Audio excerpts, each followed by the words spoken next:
Okay, for today's video mga soy, bali matagal na tayong walang motovlog. Yan, natenga na yung ating page sa sobrang busy natin sa ating pagtitinda. So ayun, bali gagawin na natin consistent yung ating bakas serye. Yan. So yun, bali ito nga pala yung ating bakas serye number 1.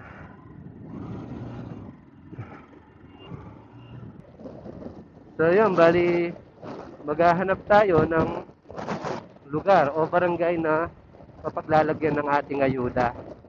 So, ipopost ko nga pala yung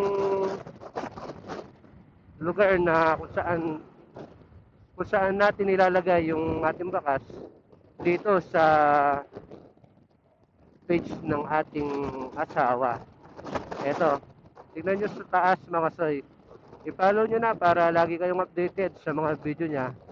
At malay nyo, kayo na yung susunod na makakuha ng paayuda namin. So, yun. Sabi ko nga, bali, ito yung ating kauna-unahang bakas serye. Yan. Bali, sisingit ko din pala dito yung Loop de Tarlac. Yan. Bali, shoutout sa mga magiging participants ng Loop de Tarlac. So, sa mga gustong mag-register, PM nyo lang si Aldrin. Ilalagay ko dito sa taas para makita nyo. At para makita nyo din kung gaano maganda ang pinagmamalaki ng aming bayan ng Tarlac. Yan. So, kita-kits tayo. Bali, lalaro din pala tayo dyan. Bali, shoutout din pala kay Tito Bren. Yan, o mas kilalang sa pangalang Pilam Vlog.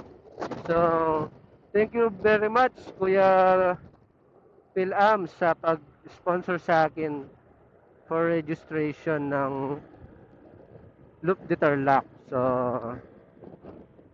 napakaswerte ko dahil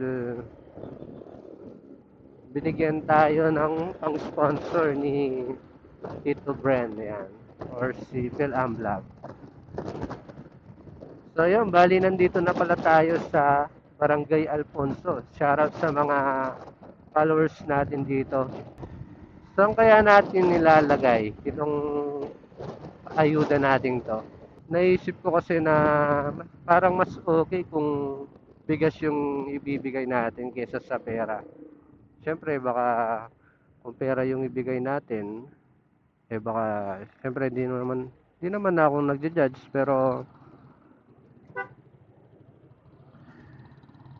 malay nyo gamitin sa pagsusugal, sayang lang yung ibibigay natin pera.